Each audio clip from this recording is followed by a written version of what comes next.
Hello, everybody. Welcome to week 4. Hope everybody's doing well. So this week we're going to delve into presidential elections, right? And very simple, no problem. It shouldn't take too long to explain. Uh, just kidding, right? So we're going to be talking about different parts of the election in the subsequent week. So I'm not going to go into great detail into every single aspect of the presidential election process. Like next week, we're going to talk about the Electoral College. So I'll talk about that briefly today, but we'll talk about it more next week. But I just want to provide sort of a broad overview of the electoral process, and hopefully, I know some people will seem to be confused about the readings. So yeah, just make sure that you're looking on the syllabus for what the assigned reading is for this particular week. And then you just go onto Canvas, you go under Files, Course Readings, and then there's each week in there, and it has the readings for that week. So just make sure that you're reading the reading for that week, because I noticed some people answered the question this past week just by looking at Article 2, which I actually wanted you guys to read this election guide that I posted to help answer the questions. So anyway, right, so I'm going to provide a very sort of broad overview of the entire sort of electoral process, and then answer like some basic questions like, does my vote count?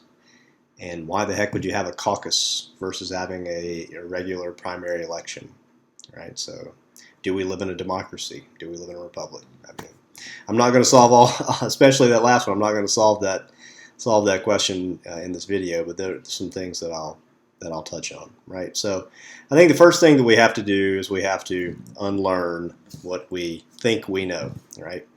So most people think on the first Tuesday after the first Monday in November, a date somewhere between November 2nd and November the 8th, all the people of the United States gather together and we vote for certain candidates for president and vice president, and whoever gets the most votes becomes the president and vice president. It's a nice, simple, clean-cut story, but it's not the story of the way elections work in the United States, right? As we hopefully have found out by first looking at Article 2 of the Constitution and then looking at this election guide. So in Article 2, when they talk about the executive branch, one of the things that you have to keep in mind when you're thinking about the Constitution and the framers of the Constitution, they were very skeptical about direct democracy, right, or rule by the people, right? So, we often think of this, by government by the people, for the people, in fact, that came from Abraham Lincoln, right? That's not, I mean, even though it says in the Constitution, we the people, right? There's not this sense of that the people have this very strong sense of governance. That's something that is sort of, we've accumulated throughout our history, right? So if you look in the Constitution, you'll find that rather than giving the responsibility of electing the president to the people themselves, the people of the United States, they've given it to a slate of electors, right? And this was a compromise that took place between some sort of competing factions within the constitutional, the Constitutional Congress. And on one hand, you had the party who wanted the legislatures themselves to, the Senate and House of Representatives to elect or essentially nominate a president or appoint a president, right? And then you had other parties who wanted there to, in fact, be a popular election, right? So the compromise that they settled on was that the states themselves would get to choose a certain number of electors, right? And those electors, and the states get to determine those electors however they choose, right? So the states, through whatever procedure, the Constitution doesn't specify that you have to choose your electors in this particular way, right? So the states choose. The states choose the electors. The electors are proportionate to their representation in Congress. So the amount of members they have in the House of Representatives plus the 2 members of the Senate, right? And then they get together and they cast their votes um, for president. And originally they cast two ballots, right? And then the person who got the most amount of votes from the Electoral College was the president, and the person who got the second amount became the vice president. Right? And this has changed a bit with the 12th Amendment and sort of the actual tying the president and the vice president together on the same ticket. Right? So it's not as big of a deal. But anyway, they get together in December. They cast their ballots, and then those ballots are sent to the president of the Senate and the Speaker of the House. And in a joint session of Congress, I believe it's January the 8th or January 6th, they get together, and in this joint session of Congress, they count the votes, right? And if a candidate does not receive a majority in those votes through the Electoral College, then it falls to the House of Representatives to conduct a vote and essentially choose who is going to be the president, which sounds crazy, but it's actually happened a couple of times in American history. Right, so that's the general idea that the founders, the framers of the Constitution, had about how we should go about electing our president. Right, and things have obviously evolved quite a bit from that point, right? Because in the beginning there were no president, no political parties, right? And that's probably one of the biggest things that's actually changed the presidential election process. So this thing that we're going through now, the primary season with the primary elections and the primary caucuses, none of that stuff is written into the Constitution. This is stuff that has just developed over time. Right, so really what we have when we think we have this, set of direct elections where we go and we vote for Barack Obama for president, we vote for, Rick Scott for governor of Florida, right? Actually what we have are indirect elections, where essentially what we do, so rather than voting for a particular presidential candidate, there are certain electors from this Electoral College, right, that each party has. So, and then, as it says in the Constitution, those electors are chosen by whatever means that the states decide to do, right? So, in the beginning, I think it was only 6 out of 13 colonies actually even chose the electors by popular vote, right? So usually it was the state legislatures that would get together, and they would just appoint the electors, right? Or the governor may choose somebody, whatever the state decided to do. But now we've gotten to the point essentially where the electors to the Electoral College are all sort of chosen by popular vote, right? And that's what happens when we go in November and we go on election day. We're really not voting directly for a candidate. We're voting for electors that belong to certain parties, right? So, let's say we're in a state with 29 electoral votes, right? Just like where we are. And so the Republican Party is going to appoint a certain slate of electors, right? So 29 electors from the Republican Party. The Democratic Party will also select 29 electors, right? And then when you go in and cast your ballot, what you're actually doing is you're voting for whichever one of those electors is matched onto your particular congressional district, right? And then you choose those electors, and then by voting for, George Bush or whoever you're voting for, you're actually voting for John Doe, right? And at the end of the election, if John Doe gets the majority of, or putting all the electors together, get the majority of the vote, then all the electoral votes for that particular state go to the Republican slate of electors or the Democratic slate of electors or whatever. And then they actually go in December, and then they conduct the official direct election of the president, where they go in and, and cast their ballots for president, whoever the candidate is. So how do we get to this point, right? So we're obviously in sort of the primary season now, so before you can actually even run for president, right, before you can get into the general election, you have to go through, at least if you want to be a representative of one of the major parties, you have to go through this primary election process, right? So, some people had asked, well, what about independent candidates, and can anybody run for president? Well, the Constitution lays out the guidelines, right? You have to be a natural-born citizen. You have to be at least 35 years old, and a few other things. And so that's the basic floor, right, for being president. But if you actually want to get on the ticket, you have to do a lot of work, right? That's what we're seeing, and that's why people wonder why the parties, why is it maintain a two-party system? Well, it takes a tremendous amount of money, it takes a tremendous amount of resources, it takes a tremendous amount of influence to actually win a presidential election. And I mean, as we see, these people are just raising tens of millions of dollars a month, right? Because that's how much money it takes to win a successful presidential election. So if you want to do it as an independent candidate, right, first thing that you have to do if you want to be on the ballot, you have to get yourself registered through the Federal Election Commission. And then if you want to be, because remember, the elections happen at a state level, even though we think that we have a national election, we don't, right? We have state elections for president. It just so happens to be that the election day is the same for all the states, right? There is no national election for the president, except the one that happens in the Electoral College, right? That's the national election.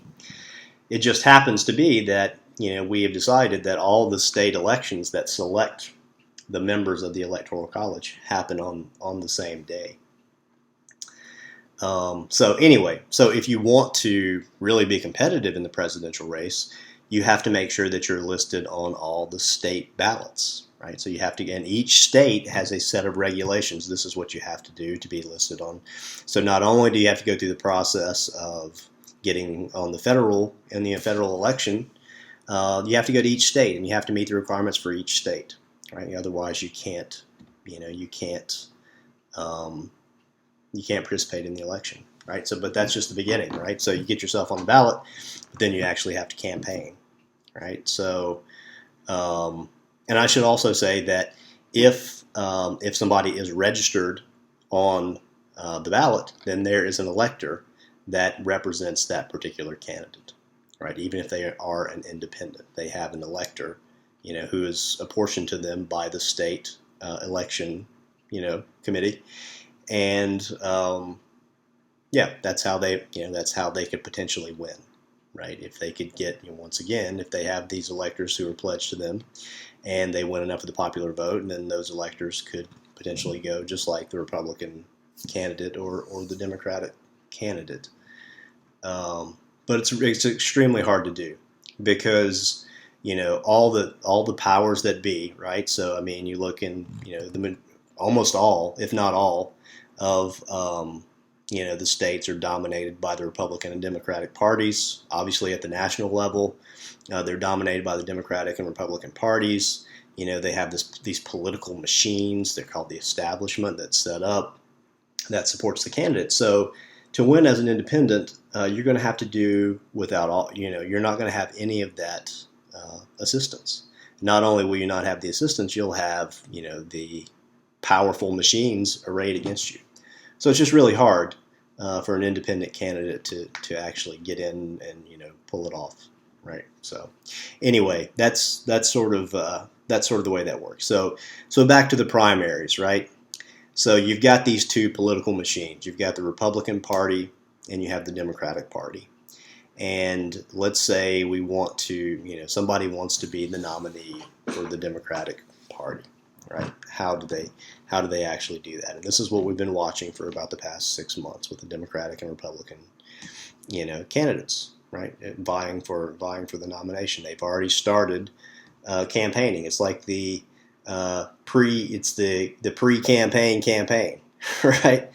So they start campaigning, and all the states, once again, it's broken up into a state level, right? And the way that the actual nomination works, just like the way that the election for the president works, is during the national conventions, right? So each major party has a national convention. So the Democratic National Convention happens in the summer, as well as the Republican National Convention. And that's where they officially choose who is going to be the nominee. But once again, you have this indirect system of elections that actually chooses who the nominees be. So rather than, in the primary elections, once again, you would think, well, I'm actually going to, vote for, whoever I think is going to be the best nominee. That's not the way it works. Once again, you're voting for, rather than electors, you're voting for delegates to this national convention who represent your state.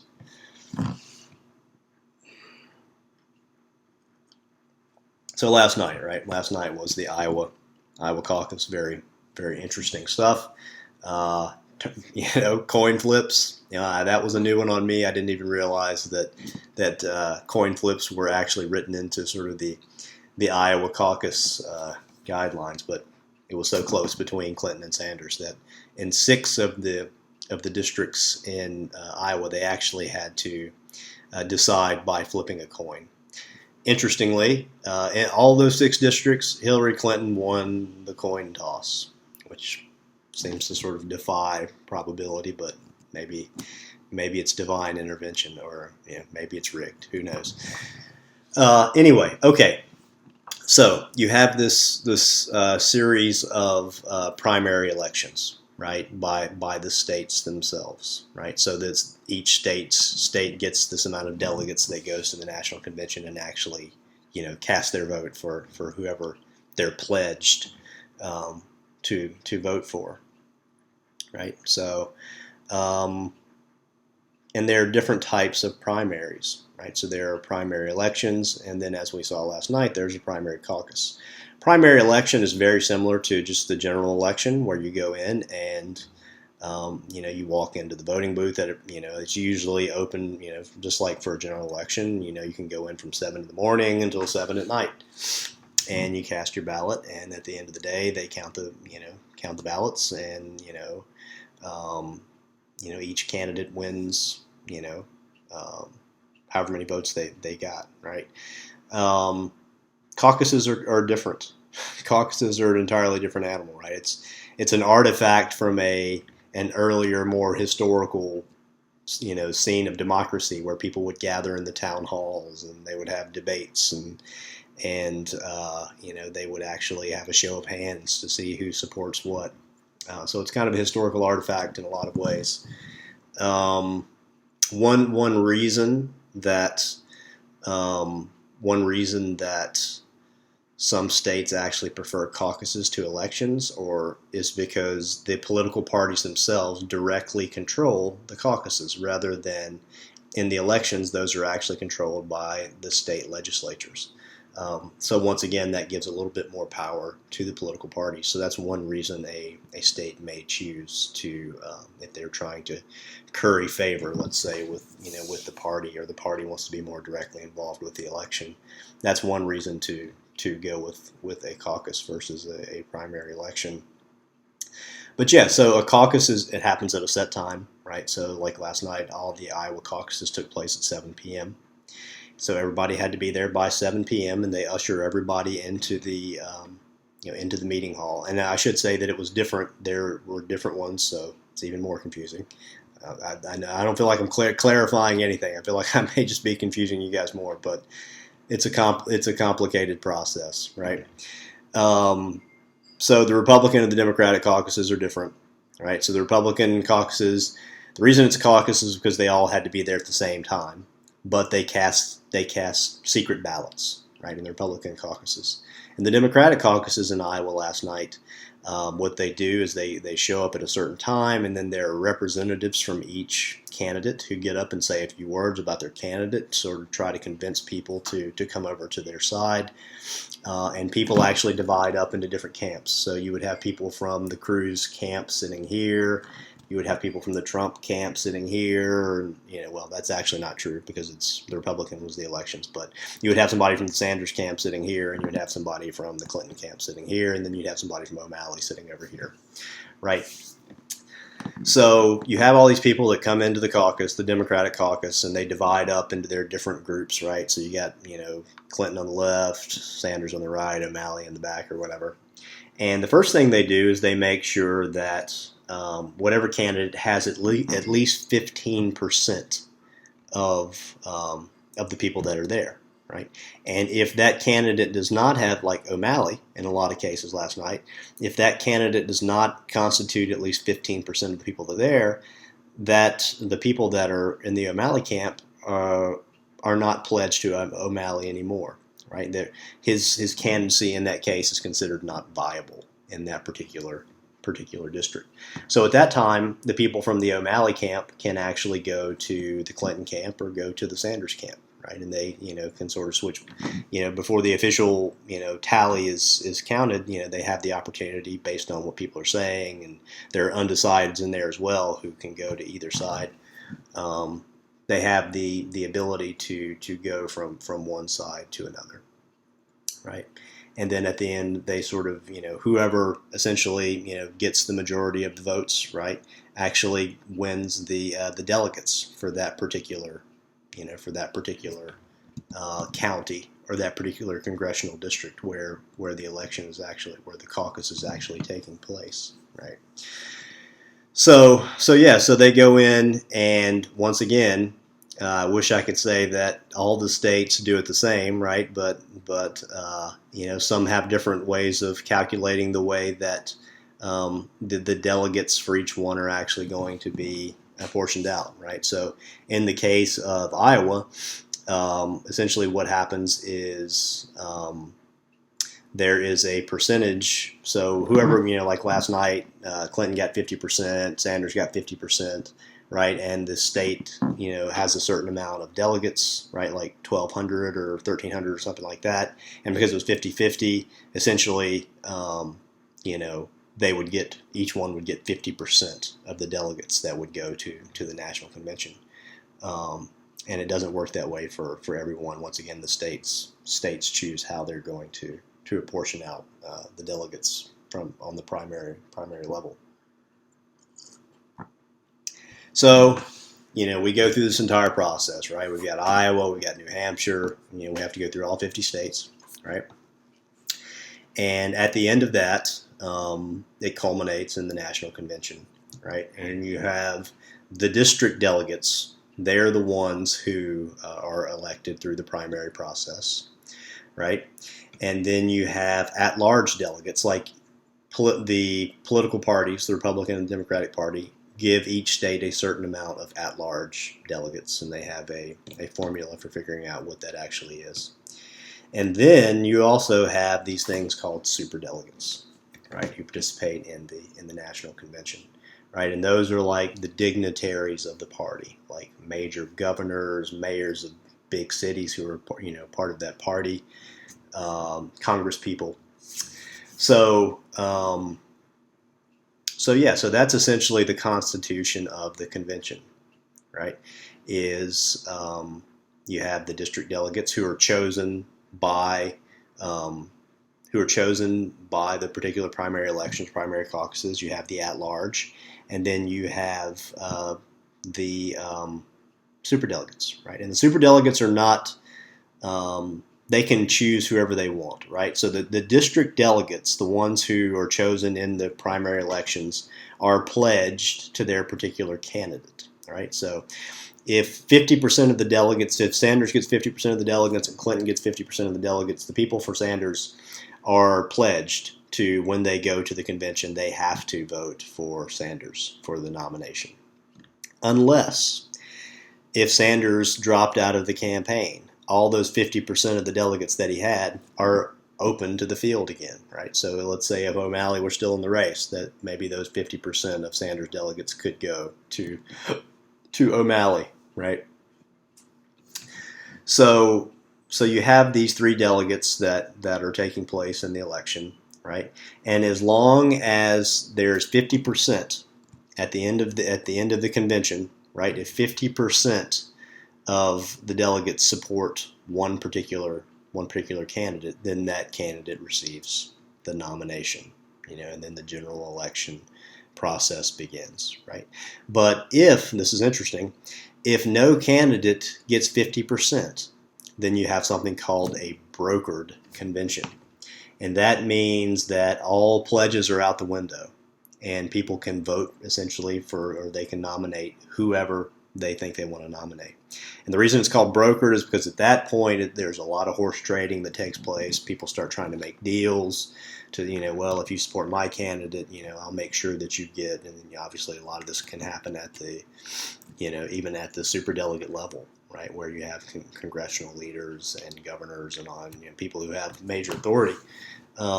If you support my candidate in this, well, I'll make sure that this piece of legislation supports you, passes through or whatever.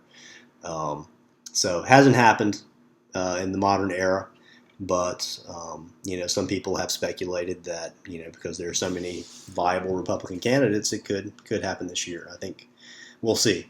We'll see over the next few months. Anyway, I feel like I've been rambling forever on this, and I don't even know if I've clarified it or not. I may have just made it more confusing, right? But the thing to remember is that we don't have a direct national election for president, right? We have a series of indirect elections, right? So to nominate for the parties, we have these indirect elections where we have the primaries, the primaries are voting for delegates who go to the national convention, and they vote for the person that they're pledged to vote for based on the popular vote, right? And then you have the same thing with the general election, where you have electors who, in the majority of cases, in the majority of states, there are laws that actually require the electors. That's another question that comes up is, is there any guarantee that the elector will, vote for the person that they were chosen, or the party they were chosen to vote for? Well, in the majority of states, there are laws that require them to do that, but in some states there are not. And that's where this phenomenon of the faithless elector comes up, right? The elector who was, selected to vote for a particular person, but they get there and they choose somebody else. And I mean that, almost never happens. It really hasn't. It's more of a theoretical problem than one that happens in practice, right? So we have this series of indirect elections. The true elections, remember, this is important, right? The true elections that elect the president happen in the Electoral College in December. The nomination elections, the elections that choose who's going to be the nominee for the Republican and the Democratic Party, actually happen at the national conventions. All the primary stuff in the general election that actually happens, those are not directly electing those people. So anyway, I think that's probably enough rambling for me for one video. We're going to keep going into this stuff. We're going to dig into the Electoral College more next week. I posted some comments on the discussion board. If you guys have questions about this stuff, I know it's confusing and there's a lot going on, but that's good. I mean, it's learning is always messy, but it's important the first thing we have to do is we have to unlearn this notion that we actually directly elect the president. So anyway, I hope you guys have a good week. Tune in to election coverage. We've got the primary election in this case coming up in New Hampshire next week. And it'll definitely be interesting to see because New Hampshire is often, sort of quite different than Iowa, right? They have this